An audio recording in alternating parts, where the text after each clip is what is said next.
네, 이어서 연금소득이 있는 분들이 사업소득이 있다. 간편장부로 소득금액을 재료로 만들자. 이런 주제로 강의를 드리겠습니다. 개업할 때부터 추계가 아닌 간편장부라도 해서 소득세 신고를 유리하다. 예를 들어서 영업권을 사업장주할 때 지불하죠. 권리금이라고도 하는데 3억을 지불했는데 장부를 했을 때 소득세 세율을 30% 가정한다면 3억 곱하기 30%. 그래서 소득세는 9천만 원, 지방소득세는 900만 원을 절세를 할 수 있다. 인터넷 공세비 마찬가지죠. 개업할 때 결손금은 적자가 나죠. 처음 초창기에는 뭐 크게 사업이 확장이 안 되고 하니까 적자가 나는데 그런 2월 결손금은 15년 이내 이익이 발생할 때 공제 가능하다. 또 그뿐이 아니라 소득이 발생할 때 사업자 등록이 있을 때는 비부양자 요건에서 제외된다. 시행규칙 별표 1A도 참고하시기 바랍니다. 신고는 이제 모두체험 신고가 아니고 일반 신고로 들어가야 돼요. 물론 단순경비를 적용자는 저쪽도 가능한데 그래서 신고 화면 자체가 틀리다. 좀 복잡하겠죠. 그죠? 많은 것들을 입력을 해야 돼요. 여기서는 뭐 입력하는 사항들은 간편장부 대상 뭐 이런 것들을 입력하는 것들은 설명을 안 드려도 사업자 번호가 있다. 그죠? 있음하고 사업자 번호 입력을 하셔야 돼요. 납세자 번호 입력하고 이렇게 여기는 예술, 스포츠 및 요가 관련 서비스업 이렇게 했어요. 요가 관련 서비스업 하니까 선택 들어가고 갑니다. 선택하라는 메시지 나온다. 나오는 대로 따라가시면 돼. 여기서 자 보세요. 기장의무 간편장부냐 복식부장이냐. 1번, 2번, 3번 업종별로 간편장부는 여기 좀 치우쳤네요. 그 2020년 기속 수익금액이 3억 미만자,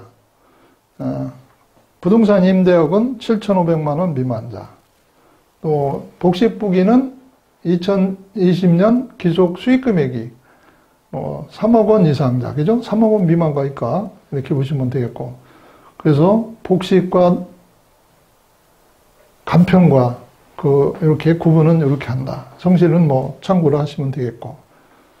장부의 간편장부 의무냐 아니면 복식기장 의무냐. 기장 의무를 판정하는 데는 총수익 금액 가지고 한다. 설명이 되겠고. 자, 그러면은 추계신고라는 게 또 있어요. 추가신고는 2020년 기속 수익 금액을 기준으로 하는데 2021년이 복식부기 의무자에 해당되다. 아까 복식기장 의무자 보셨죠? 기준경비를 적용해야 되는 거예요. 자, 업종별로 소매업을 하고 있다. 그러면은 단순경비율은 6천만 원 미만자, 기준경비율은 6천만 원 이상자. 제가 아까 요가 관련 서비스업을 했다고 했죠, 그죠? 요가 관련 서비스업은 2,400만 원. 언제? 2020년 수익금액 2,400만 원 이상만 되면은 어떻게 한다? 요가 관련 서비스업은 기준경비로 가야 된다. 추계로 신고할 때 간편장부나 복식장부가 아니고. 자, 기준비율을 신고 시 주요경비. 자, 기준경비율로 신고할 때는 주요경비가 이렇게 빼줘요. 다시 얘기하면 소득금액은 총수익금액에서 이 주요경비를 빼주는 거예요. 그리고 총수익금액의 기준경비로 곱해서 소득금액을 계산하는 거고. 자, 그러면은 이 단순경비율은 총수익금액 빼기, 요게 없어요, 요게 없고, 그냥 총수익금액 곱하기 단순경비율을 곱하는 거예요. 단순경비율을 곱해서 소득금액을 계산한다. 추계신고 시에 무기장 가전세가 있어요. 이제 20% 소규모 사업자는 제한다고 했고, 자, 간편장부 대상이 복식장부를 하면 20% 또 세액공제를 해줘요. 차이가 40% 나오죠, 그죠? 소규모 사업자는 여기 설명이 되어 있습니다.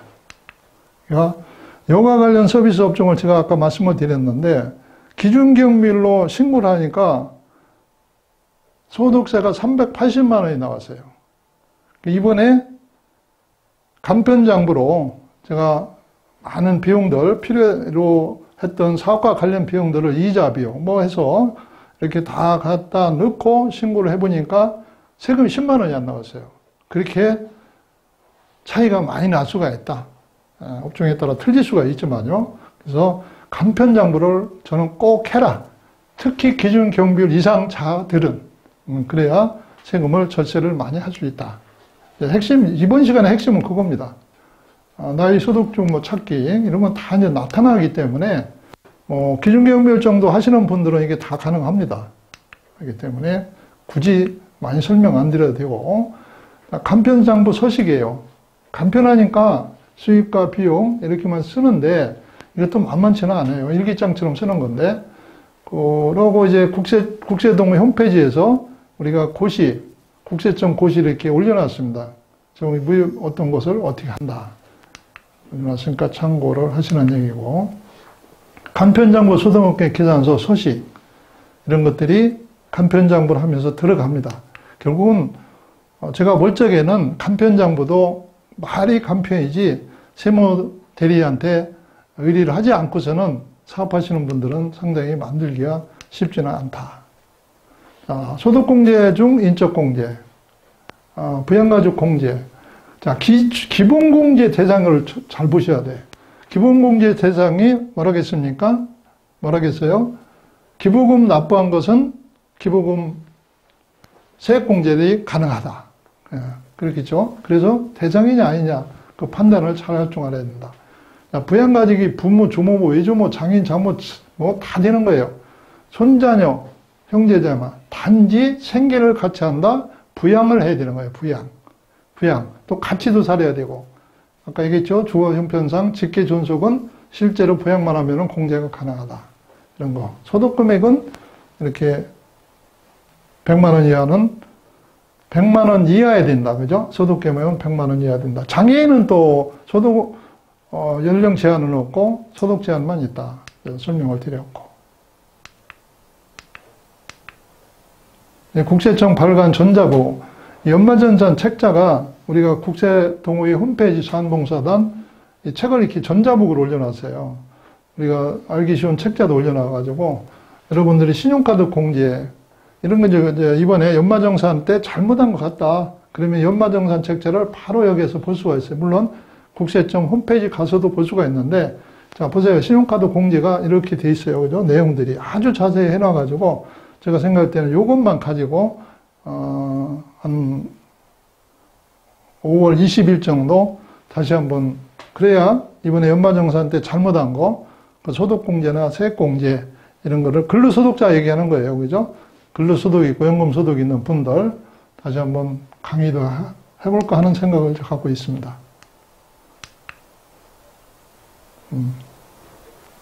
국세동의회 이때 절세특강 동영상 보기 제가 이렇게 올린 강의도 녹음하지 가능하다. 참고하시기 바랍니다. 자, 사도득이 있는 경우 연금소득이 있으면서 확정신고에 도움을 주기 위했다. 어떻게 들어보시니까 충분히 가능하시죠, 여러분?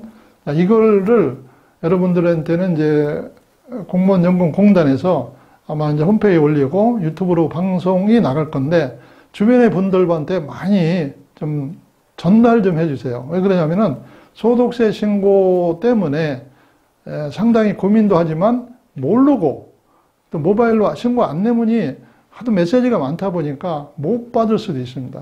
그렇다고 신고를 안 해서는 안 되거든요. 나는 안내문 안 받았다. 그건 관계없어요. 여러분들은 국세청 홈택스에 가서 간편 인증으로 누구든지 할 수 있으니까 대답 안 되면은 저보고 해달라고 해도 됩니다. 전화하셔서 하면은 다 설명이 되고 하니까 특히나 보니까 어저께 이제 어떤 분이 전화 오셨는데 2021년도에 퇴직을 했어요.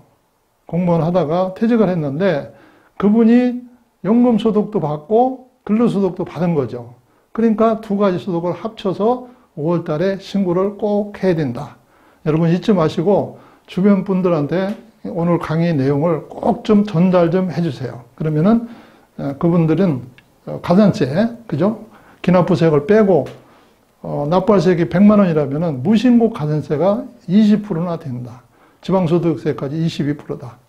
이렇게 아시고 전달 많이 해주시고 소득세 신고, 부양가족공제, 또 기부금 세액공제 이런 것을 많이 받고 세금도 절세를 많이 하시기 바랍니다. 고맙습니다.